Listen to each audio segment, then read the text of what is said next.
পারে না কেন? পারে না। অর্ধেক করে গেছে। আপনারা এখন আমি সবার কাছ থেকে 100 করে নিব। আপনাদেরকে অরিজিনাল প্রুফ করে দিকে আমার 800 টাকা লস। না আপু সবার কাছে। এডিট আপু, জি ভাইয়া, আপনার কেক নাকি অরিজিনাল কেক না? কে বলছে অরিজিনাল কেক না? একদম অরিজিনাল কেক। কি বলেন উল্টাপাল্টা কথা? অনেকেই বলে, বুঝছেন আপু। তাহলে আপনি ফালা দেখান যে আপনার কেক অরিজিনাল কিনা। যদি পড়ে ফালাবো যায়, কেন? আমার কেকের দাম জানেন?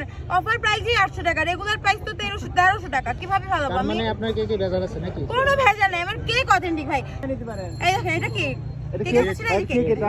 হ্যাঁ দেখতেছি এখন এটা ব্লুবেরি কেক আমাদের, ঠিক আছে? ঠিক আছে, এটা আমি এখন উল্টাবো, পড়বে না। হ্যাঁ, এটা এখন আমি উল্টাবো, বাট পড়বে না, দেখবেন। শুনেন, কেক যদি ফ্রিজিং হয় অরিজিনালটাই পড়ে না। মানে আপনি দেখবেন এটা অরিজিনাল ভাই, কেক পড়বে কেন? কেক পড়বে না, বুঝছেন? পড়ে না, পড়ে না, পড়ে না কেন? পড়ে না কেন? পড়বে না, পড়বে না। পড়ে না কেন? পড়ে না। এই দেখেন অরিজিনাল। এটা এক পাট পড়ে গেছে বাবু। এই যে original। কি সুপার করে, এই দেখেন অরিজিনাল কেক, এই দেখেন নিচেরটা original। সুপার গ্লু লাগানো, উপরেটা না, একদম অরিজিনাল কেক, এই দেখেন। আপনারা দেখতে পাচ্ছেন একদম অর্ধেক original করে গেছে, cake। অর্ধেক করে গেছে। আপনারা এখন আমি সবার কাছ থেকে 100 করে নিব। আপনাদেরকে অরিজিনাল প্রুফ করে দিকে আমার 800 টাকা লস। না আপু সবার কাছে